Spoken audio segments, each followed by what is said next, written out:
Bonjour à toutes et à tous, c'est l'heure du JT. Aujourd'hui mardi 21 février, nous allons nous intéresser à la facture électronique, au bulletin de paye avec la mention du montant net social et pour finir à l'assurance des risques de cyberattaque. C'est parti.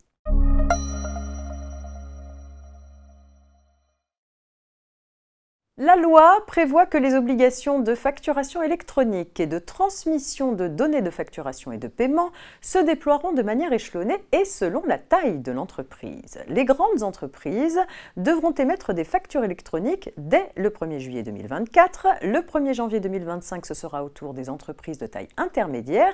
Et enfin, le 1er janvier 2026, celui des petites et moyennes entreprises. L'obligation de recevoir des factures électroniques s'appliquera à partir du 1er juillet 2024 à toutes les entreprises, quelle que soit leur taille, dès lors que leur fournisseur a l'obligation d'émettre selon le format électronique.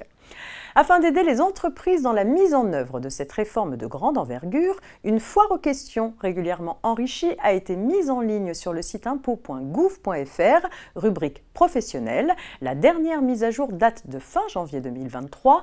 Des précisions sont notamment apportées sur les critères d'appréciation de la taille de l'entreprise et sur le cas des intermédiaires et des plateformes de commerce en ligne. Un support en ligne présente également l'offre de service du portail public de facturation auquel les entreprises pourront gratuitement adhérer pour satisfaire à leurs nouvelles obligations.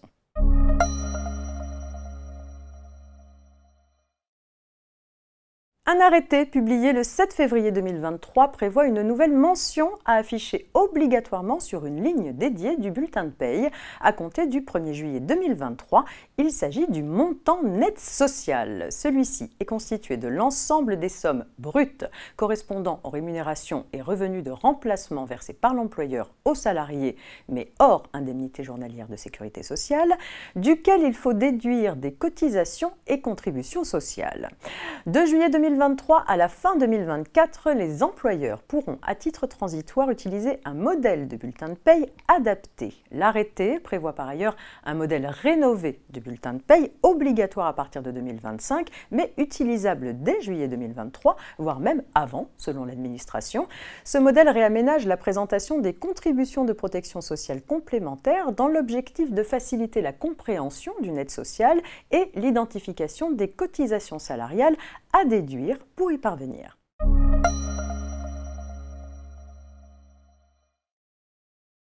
Clarifier le cadre juridique de l'assurance du risque cyber, c'est l'un des axes de travail identifiés par la Direction générale du Trésor dans son plan d'action pour le développement de l'assurance du risque cyber, dévoilé en septembre 2022. Cet objectif trouve un premier développement dans la récente loi d'orientation et de programmation du ministère de l'Intérieur du 24 janvier 2023, qui crée au sein du Code des assurances un nouveau chapitre consacré à l'assurance des risques de cyberattaque. Son contenu se limite pour l'instant à un texte qui concerne les contrats d'assurance prévoyant l'indemnisation des dommages causés par une cyberattaque.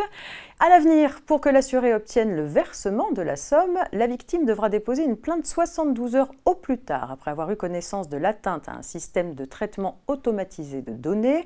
Les autorités compétentes espèrent ainsi récolter davantage d'informations nécessaires pour poursuivre les auteurs des attaques. Applicable uniquement aux professionnels, cette mesure prendra effet le 25 avril 2023. C'est tout pour aujourd'hui, je vous souhaite une très agréable journée et à demain, mercredi.